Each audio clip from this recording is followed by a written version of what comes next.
Segundo tema, Maicon, é indicadores e frameworks, né?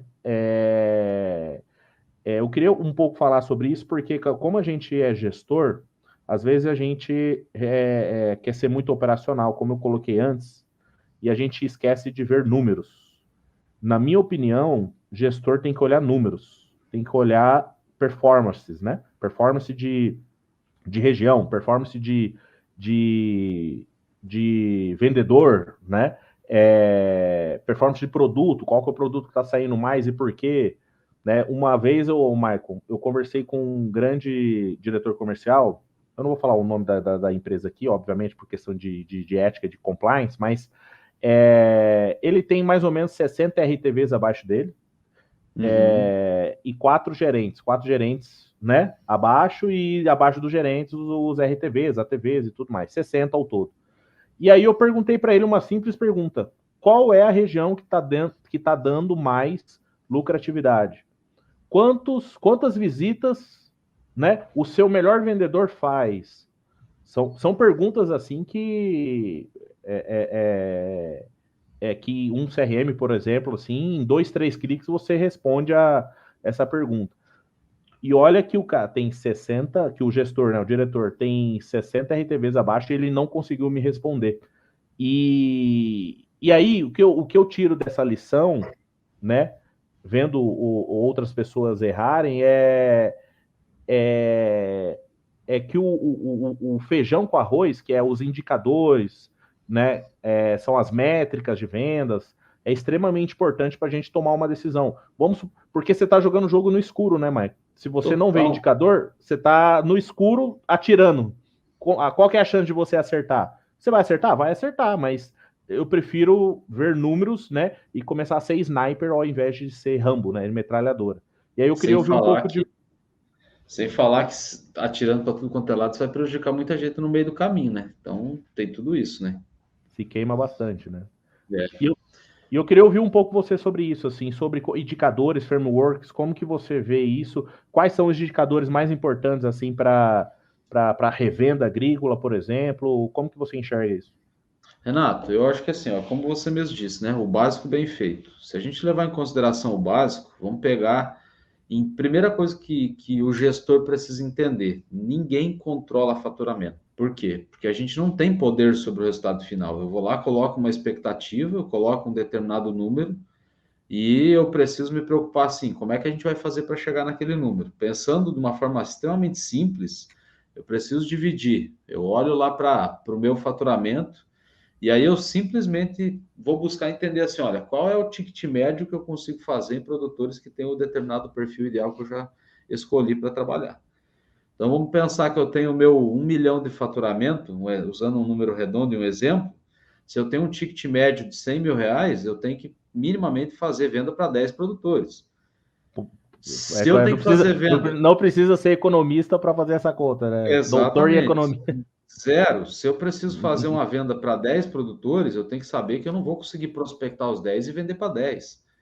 Então, talvez eu vou ter que prospectar 50 para conseguir vender para os 10, beleza? Então eu já tenho uma métrica, que é justamente o quê? O quantos clientes que eu preciso vender, de quantos eu preciso vender, quantos que eu preciso prospectar. Só que aí eu falo assim, que a gente tem que sair um pouquinho do convencional, porque além de todas as outras coisas que é importante o gestor dar atenção, ele tem que pensar assim, olha, eu iniciei um relacionamento com o Renato esse ano. Qual é o potencial de compra que o Renato tem? Pensando no tamanho da propriedade dele, o potencial de compra dele é de atingir até 200 mil reais. Mas o Renato vai comprar no primeiro ano 200? Não, o Renato vai comprar 5. Se ele vai comprar 5 no primeiro ano, ele vai comprar 50 no segundo, ele vai comprar 100 no terceiro, ele vai comprar 200 no quarto ano. O que acontece? Eu vejo muito ATV, muito RTV, enfim, o próprio consultor, que o cara inicia um relacionamento com o Renato, primeiro ano o Renato só compra 5 mil reais. E aí ele fala assim, o Renato não é um bom cliente. Mas o Renato estava medindo o consultor. O Renato estava buscando entender se o consultor ia entregar aquilo que ele estava prometendo. Ou seja, ele vai amadurecendo. E à medida que ele vai amadurecendo, ele vai chegar num determinado momento que ele compra carteira completa. Por que eu estou falando isso? Porque eu também preciso ter uma visão de longo prazo. Eu preciso ter histórico Não adianta eu olhar só para o hoje, para o futuro. Eu tenho que olhar do hoje para o passado também e buscar entender, olha, qual que foi o crescimento em compra de clientes com aquele perfil que o Renato falou antes, de 1.000 hectares. Qual que é o histórico desse cara? Primeiro ano ele tende a comprar X, segundo ano ele tende a comprar Y, porque quando eu vou abrir outras carteiras, outros produtores semelhantes ao Renato, eu vou entender que, beleza, eu vou ter a tranquilidade de vender 5 para o Renato esse ano, pelo menos 5. Se ele começar a comprar, eu já sei que a tendência no segundo ano é ele de comprar 50. Eu já sei que no terceiro ele pode chegar a 100. Isso facilita demais a tomada de decisão do gestor para ele projetar o crescimento do negócio. Só que qual que é a grande questão? O cara olha muitas vezes só para o dia de hoje. E quando olha, porque a gente sabe que a maior parte das revendas hoje ainda não faz, ainda não mede prospecção. E eu sei que para o consultor, eu sei que para a TV, para o RTV, que talvez está aí nos assistindo, e fala assim, pô, mas daí se os caras começarem a medir prospecção, eles vão ficar metendo pressão em mim para me entregar mais número, isso e aquilo, aquele outro. A gente tem que entender uma coisa. A prospecção, ela é o princípio básico de uma venda. E não precisa ter ninguém botando pressão em ninguém para se fazer prospecção. Você quer vender? Você quer vender mais? Você quer vender minimamente melhor do que você vendeu na safra passada? Prospecta mais do que você prospectou na safra passada. Tipo, é o básico bem feito.